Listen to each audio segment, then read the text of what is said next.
भूरी सखी जी कह रहे, अब तो मेरे मन को सदैव नवनिवृत्त निकुंज में ही वास करना अच्छा लगता है, जहां हमारी जुगल जोरी सरकार अद्भुत प्रेम सुख की वर्षा कर रहे हैं। वही मेरा मन अब रम गया। क्यों, क्या रस मिला? बोले युगल सरकार की रूप माधुरी का निरंतर पान करके मन उन्मत्त हो गया। और श्रवणेन्द्री तो पूछो मत, जब रसमयी बातें युगल सरकार करते हैं, एक एक अक्षर में परमानंद रस टपकता है, वो जब श्रवणेन्द्री से सुनते हैं निहाल हो गए। मन नवनिवृत्त निकुंज में वास कर रहा, नेत्रेंद्री रूप रस का पान कर रही युगल सरकार के, श्रवणेन्द्री श्री प्रियालाल जो परस्पर रसमयी वार्ता कर रहे हैं वो सुनकर निहाल हो रही, और शरीर दिनचर्या सब कैसे हो रही? बोले उपटन मज्जन भोग आरती। प्रियालाल के श्रीअंगों में उपटन लगाना, फिर मज्जन स्नान कराना, फिर वस्त्र धारण कराना, फिर श्रृंगार कराना, फिर भोग लगाना, फिर आरती, और ये सब बाद में हमें प्रसादी मिली। वस्तु प्रसादी लहिबो। मन कभी उबता नहीं? बोले नहीं। क्यों? क्योंकि यहां सब कुछ नया नया है, पुराना कुछ रहता ही नहीं। इतना आनंद, इतना उत्साह प्रतिपल बढ़ता है जब मन नवनिवृत्त निकुंज में रहता है। जागृत में तो सवाल ही नहीं कोई चाह पैदा हो जाए, बोले स्वप्न में भी कोई चाह नहीं। अपने आराध्य देव के सिवा और कोई स्वप्न में भी चाहत ना हो, तब माना जाता है निष्ठावान पुरुष। भूरी सखी कह रही हैं, बस एक ही उपाय है, राधा राधा राधा राधा, निरंतर नाम रटो तो तुम्हारा मन नवनिवृत्त निकुंज में वास करने लगेगा। जहां मन वहीं उपस्थिति मानी जाती है। आठों पहर प्रियालाल की सेवा में हमारा मन समर्पित हो जाए, यही भक्ति की परम सिद्धि है। श्रीपाद प्रबोधानंद जी महाराज कह रहे हैं, उसने ऐसे कुकर्म किए कि ऐसे भाग्य का निर्माण होगा जो नरक भोगेगा, दुर्गति। पर आश्चर्य की बात कि उसको सुनने को मिल गया राधा इति सिद्ध मंत्रम, पराविद्या, राधा राधा ऐसा सुनने को मिल गया कि आप जपो। और उसने शुरू कर दिया द्व्यक्षर मुच्चार्यम, राधा राधा राधा। तो कह रहे किम न सिद्धेयम, उस कुकर्माचरण करने वाले सर्वधर्महीन को जब राधा नाम सुनने को मिला और राधा नाम जपना प्रारंभ कर दिया, तो बोले अब कौन सी सिद्धि नहीं प्राप्त हो जाएगी उसको। तो हे वृंदावन धाम, आपसे प्रार्थना है कि मुझ पापी को स्वीकार कर लो, अर्थात अखंड वास दे दो, कभी मुझे वृंदावन से बाहर मत करना। अब एक ही भरोसा है कि राधा राधा रटते हुए वृंदावन की गलियों में हमारे प्राण पूरे हो जाएं, शरीर पूरा हो जाए तो हमें श्री जी मिल जाएंगी। वृंदावन धाम राधा नाम का प्रभाव, और कोई साधन में हमें विश्वास नहीं कि मुझ जैसे धर्माचरणहीन, स्वतंत्र इंद्रियां, शास्त्र गुरु संत की अधीनता ना स्वीकार करके मनमानी आचरण करने वाले का अब और कोई उपाय से उद्धार हो सकता है नहीं। एकमात्र राधा नाम और वृंदावन धाम का आश्रय और वास।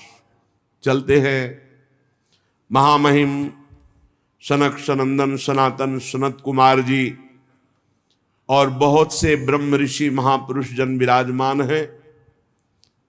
श्रीमद् भागवत के महात्म का वर्णन किया। कथा में जब बैठे तो मलमूत्र का वेग हमको कथा से हटा ना सके, ऐसा कुछ खान पान की व्यवस्था रखनी चाहिए। श्रोता जितना चित्त लगा के सुनेगा उतना ही कथा का प्रभाव उसके ऊपर पड़ता है। यदि वो निराहार रहकर भगवान की चर्चा सुने अच्छा है, पर यदि व्याकुलता भूख की हो रही, प्यास की हो रही, तो जल पी लेना चाहिए, उचित भोजन पा लेना चाहिए, क्योंकि चिंतन कथा का होना चाहिए, भगवान का होना चाहिए, भोजन का नहीं। जो भगवान की महामहिम भक्ति में रत हैं, ऐसे वैष्णवों की यदि निंदा करेगा गुरुद्रोह करेगा, महापुरुषों का अपमान करेगा तो कथा सुनने पर भी उसे लाभ नहीं मिलेगा। सूत जी कहते हैं, शौनक जी यूं कहकर महामुनि सनकादि ने 1 सप्ताह तक श्रीमद् भागवत की कथा सुनाई, जो परम पवित्र भगवत भक्ति प्रदान करती है। अगर मोक्ष चाहे तो मोक्ष प्रदान करती है, अगर सर्व पाप नाश चाहे तो सर्व पाप नाशनी है। देवर्षि नारद जी जब 7 दिन पूरी कथा हुई तो हाथ जोड़कर कहा, हे भगवत स्वरूप सनक सनंदन सनातन सनत कुमार, आपने मुझे धन्य कर दिया भगवान की पावन चर्चा सुनाकर। आज मेरे हृदय में भगवान श्री हरि के प्रति अगाध प्रेम बढ़ रहा है। आपने जो भगवत चर्चा सुनाई, मैं सब साधनों में सर्वश्रेष्ठ साधन मानता हूं भगवान श्री वृंदावन बिहारी श्री कृष्णचंद्र जी की प्राप्ति का भगवत चर्चा सुनी जाए। सूत जी कह रहे, नारद जी कथा समाप्त होने पर सनक सनंदन सनातन सनत कुमार की यूं स्तुति कर ही रहे थे कि देखा शोरगुल मच गया, पीछे से सब खड़े होने लगे। तो दृष्टि गई, कौन आ रहा है? भगवान सुखदेव जी पधार रहे। एक ऊंचा आसन विराजमान किया गया, उसमें श्री सुखदेव जी को लाके विराजमान किया। देवर्षि नारद आदि बड़े बड़े ऋषियों ने पूजन किया।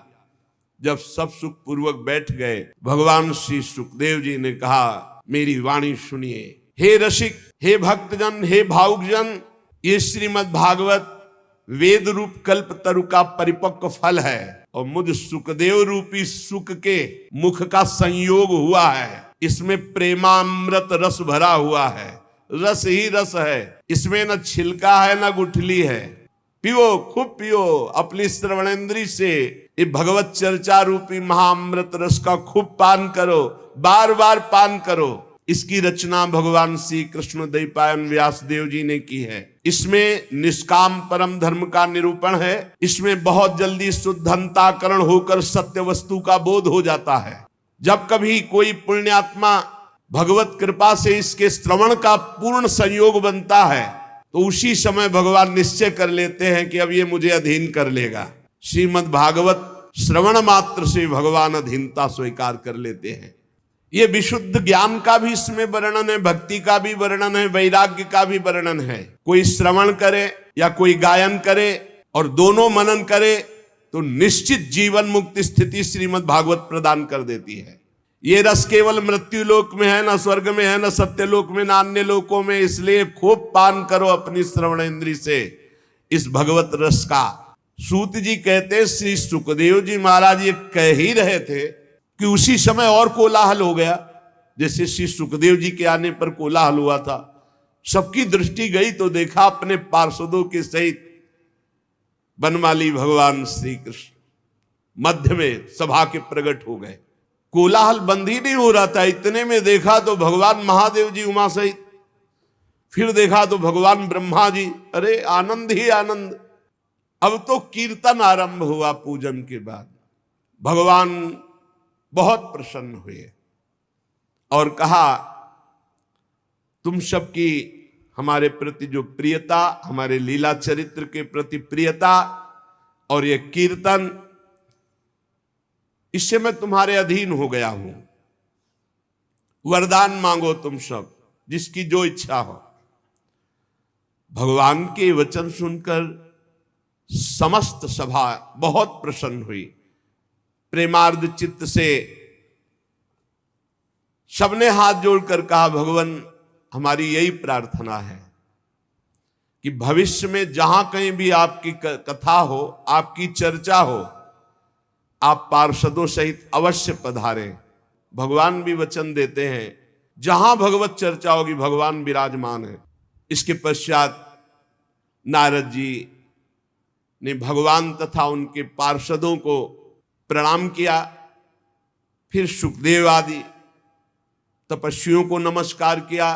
फिर जितने कथामृत पान करने के लिए सब लोग आए हुए थे, सबको शौनक जी ने पूछा, सूत जी, श्री सुखदेव जी ने राजा परीक्षित को भागवत कब सुनाई? आपने बताया गोकर्ण ने धुंधकारी को सुनाई, तो कब? और सनकादि ने नारद जी को सुनाई तो कब, ये मेरी जानने की इच्छा है। सूत जी ने कहा भगवान श्री कृष्ण के स्वधाम गमन के बाद कलयुग के 30 वर्ष बीत जाने पर भाद्रपद मास की शुक्ला नवमी को सुखदेव जी ने एक कथा आरंभ की, राजा परीक्षित को सुनाई। राजा परीक्षित के कथा सुनने के बाद कलयुग के 200 वर्ष बीत जाने पर आषाढ़ मास की शुक्ला नवमी को गोकर्ण जी ने धुंधकारी को कथा सुनाई। और कलयुग के 230 वर्ष निकल जाने के बाद कार्तिक शुक्ला नवमी को सनकादि ने ये कथा आनंद घाट हरिद्वार में सब ऋषियों के समक्ष सुनाई। एक बार भगवान विष्णु एवं देवताओं के परम पुण्यमय क्षेत्र नैमिषारण्य में शौनकादि ऋषियों ने भगवत प्राप्ति की इच्छा से 1000 वर्ष में पूरे होने वाले एक महान यज्ञ का अनुष्ठान किया। एक दिन उन लोगों ने प्रातःकाल अग्निहोत्रादि नित्य कृत्यों से निवृत्त होकर सूत जी का पूजन किया और उन्हें ऊंचे आसन पर बैठा कर बड़े आदर से प्रश्न किया। ये सूत जी उनके पुत्र उग्रश्रवा हैं। पहले वाले सूत जी का नाम रोमहर्षण था। तो महाभारत प्रसंग में उसके बाद इसकी रचना हुई, तो अब इसके प्रवक्ता हैं उग्रश्रवा। सूत जी के पुत्र सूत जी ही हुए, और रोमहर्षण जी को तो बलराम जी ने कृपा करके परम पद पहुंचा दिया था। ऋषियों ने नित्य अपना प्रातःकालीन कर्म करके सूत जी का पूजन करके ऊंचे आसन पर बैठा कर प्रश्न किया। ऋषियों ने कहा सूत जी आप निष्पाप हैं, आपको समस्त इतिहास पुराण धर्म शास्त्र सिद्धांत सब का ज्ञान है। वेद वेत्ताओं में श्रेष्ठ भगवान बादरायण ने, श्री कृष्ण द्वैपायन व्यास देव जी ने, भगवान के सगुण निर्गुण रूप को जानने वाले दूसरे मुनियों ने जो कुछ जाना है वो सब आपको ज्ञान है। आपको सब ज्ञान, जितना ऋषि मुनियों को सबको ज्ञान, जो रचना सब कुछ आपको ज्ञान है। और आप बड़े सरल हृदय के हैं, शुद्ध हैं। इसी से अनुग्रह रूप आपके अंदर यह ज्ञान आया है, कृपा से। गुरुजन अपने प्रेमी शिष्य को अपने हृदय की गुप्त से गुप्त बात बता दिया करते हैं। आयुष्मान, आप कृपा करके बतलाइए कि सब शास्त्रों पुराणों गुरुजनों सिद्धांतों उपदेशों में कौन सा ऐसा सरल साधन है जिससे कलयुगी जीव भगवत प्राप्ति कर ले। आपको सब ज्ञान है। भगवान के अवतीर्ण होने का रहस्य क्या था, उसे हम सुनना चाहते हैं। आपन्ना संस्कृतिम घोरा, बार बार जन्म बार बार मरण बार बार कर्म के फंदे में फंसा हुआ जीव, ये जब तक भगवान का नाम जप नहीं करेगा तब तक मुक्त होने वाला नहीं। बस नोट कर लो दिमाग में बात। श्री व्यास जी कहते हैं शौनकादि ब्रह्मवादी ऋषियों के ये प्रश्न करने पर रोमहर्षण के पुत्र उग्रश्रवा को बड़ा ही आनंद हुआ।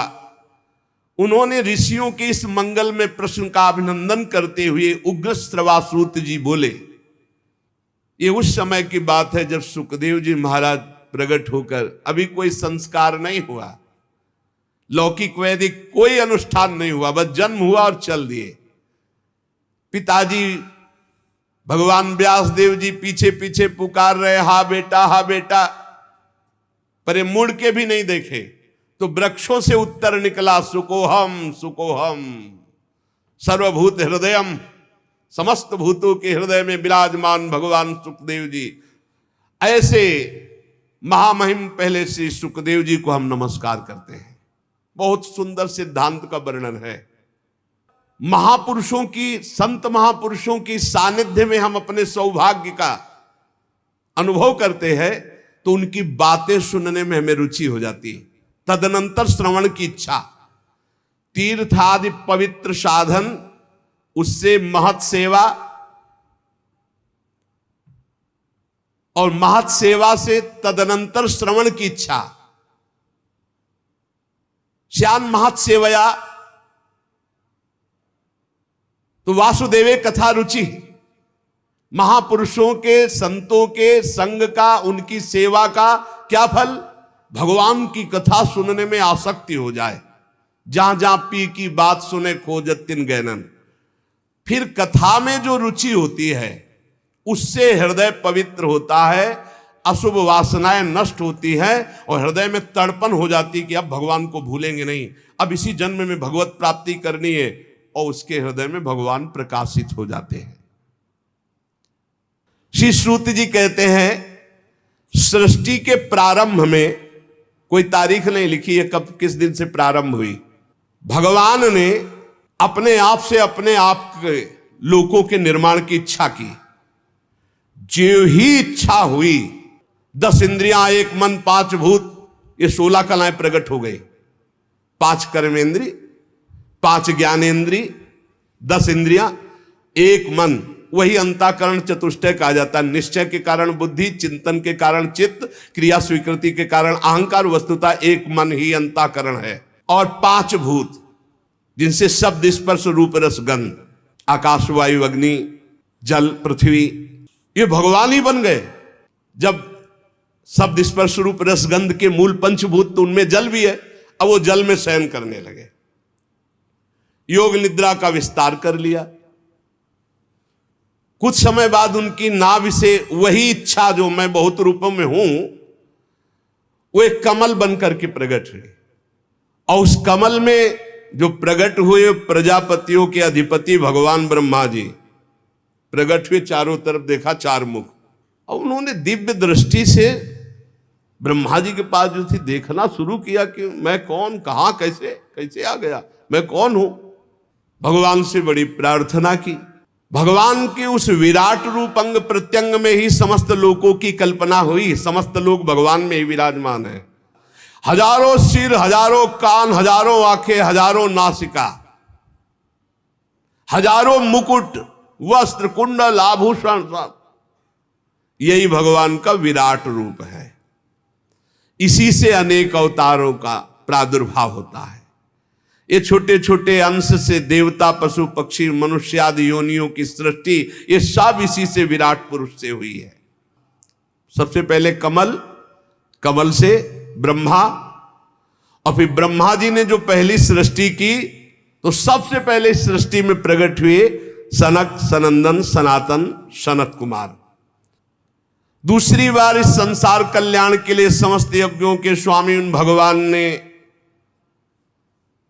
जो रसातल में पृथ्वी विराजमान थी उसको लाने के लिए 12 अवतार धारण किया।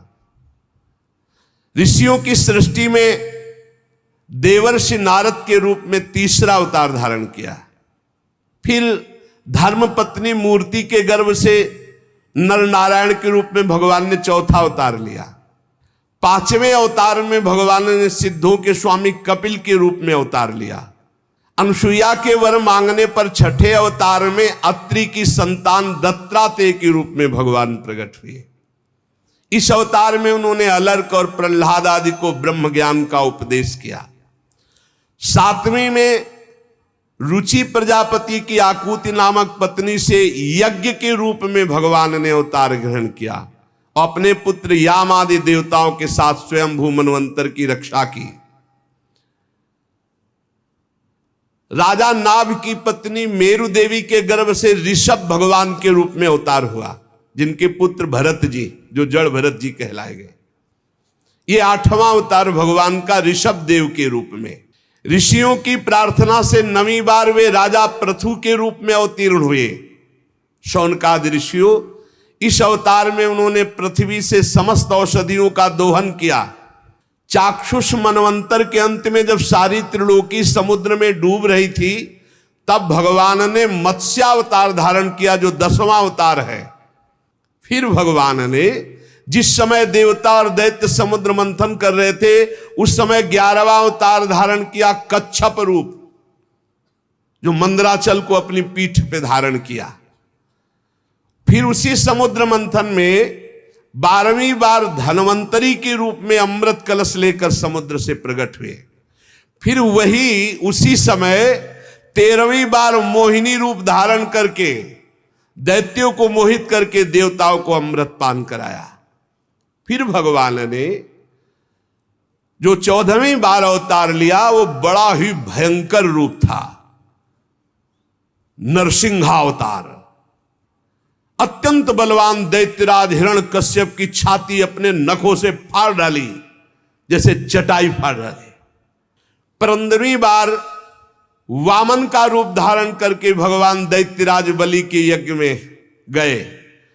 अंदर से चाहते थे त्रिलोकी का राज्य, परंतु मांगी उन्होंने केवल 3 पग पृथ्वी। भगवान का 16वां अवतार हुआ परशुराम अवतार।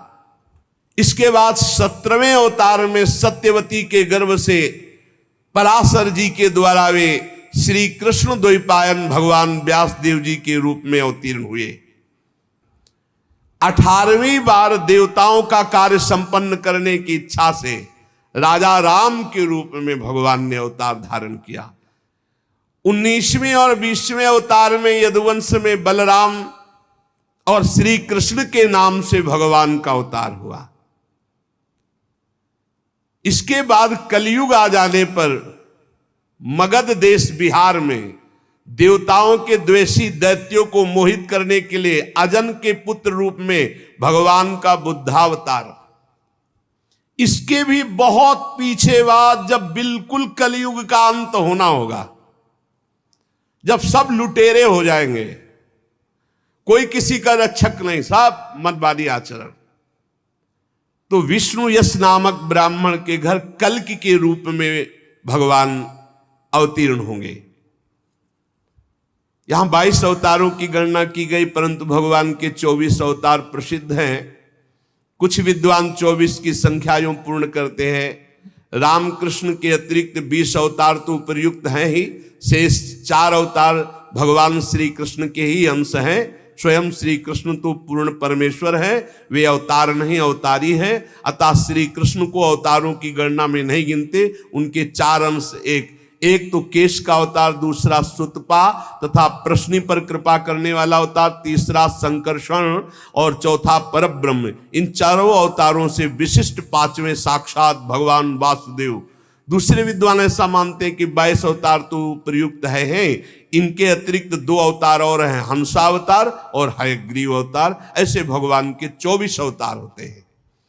शौनकादि ऋषियों, जैसे अगाध सरोवर से हजारों छोटे छोटे धाराएं निकलती है, वैसे ही भगवान श्री हरि के असंख्य अवतार और होते हैं जिनका वर्णन नहीं, असंख्य।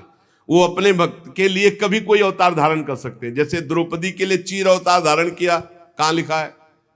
द्रौपदी के लिए चीर अवतार तो 24 में थोड़ी है। बोले असंख्य अवतार, जब जरूरत पड़े भक्त के लिए तब वो तुरंत अवतार धारण करते हैं, अंतर ध्यान हो जाते हैं। इस आकार आदि से अलग भगवान का एक सूक्ष्म रूप है, न देखने में आता है, न सुनने में आता है, न पकड़ में आता है। सूक्ष्म स्वरूप, उसी को आत्मा कहा गया है। और वही जब शरीराभिमान से युक्त हो जाता है तो उसी को जीव कहते हैं। और उसी शरीराभिमानी का बार बार जन्म मरण होता है। और है कौन? वही है, वही है। बस ये बात समझना है, भगवत स्वरूप होकर भगवत लीला में जाया जाता है। भगवान का एक सूक्ष्म अव्यक्त रूप है जिसका आकार आदि नहीं है, न देखने में आता है, न सुनने में आता है, वो बड़ा सूक्ष्म है। तो क्या कहते हैं उसको? बोले आत्मा। और जब वही आत्मा अपने स्वरूप को भूलकर देह भाव में आ जाती तो उसे कहते हैं जीव। और इसी जीव का बार बार जन्म मरण होता है। ये लौटते चले जाओ तो पहुंचोगे वही प्रभु में ही। अब जिस अवस्था में गुरु प्रताप से आत्मस्वरूप का बोध हो जाए, शरीर से मैंपन हट जाए, उसी समय जीवन मुक्त ब्रह्म स्वरूप तत्वज्ञानी लोग इस रहस्य को जानते हैं। ये बुद्धि परमेश्वर की साक्षात माया है, बुद्धि तुम्हारी। ये जीव इसी बुद्धि में आसक्त होकर दुर्गति को प्राप्त हो रहा। जैसा निर्णय बुद्धि करती वैसे ही वो करता है, इसलिए बंधता चला जाता है। और जीव है कौन? बोले परमानंद में साक्षात परमात्मा।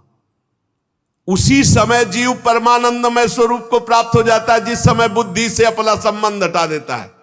भगवत लीला गायन, भगवत नाम जप, इससे आप भगवान की कृपा का अनुभव करेंगे, तब आप समझ पाएंगे कि भगवान की करामात क्या है। ये करामात बड़ा भारी जादूगर, अपने आप में सब जादू।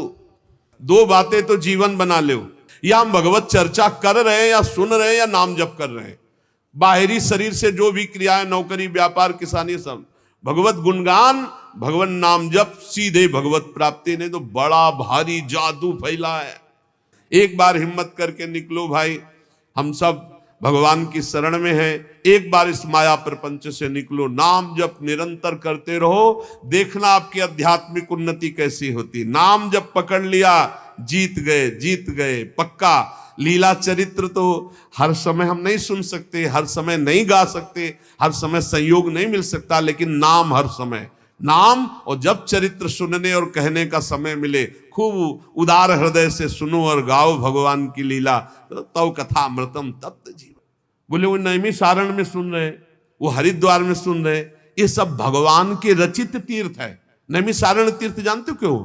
सुदर्शन चक्र के प्रभाव से। और यहां स्वयं भगवान लीलारत थे, है और आगे रत रहेंगे। प्रिया प्रीतम का घर है ये, बस ट्रांसफर हो गया, शरीर ये छूटा और निकुंज की पोशाक मिलेगी। चल सखी प्रियाजू के पास, निरंतर नाम जप करो और जितना बन सके उतना परोपकार करो, दूसरों का हित करो, बड़ा आनंद रहेगा। शेष चर्चा आगे। श्री राधा वल्लभ लाल की जय।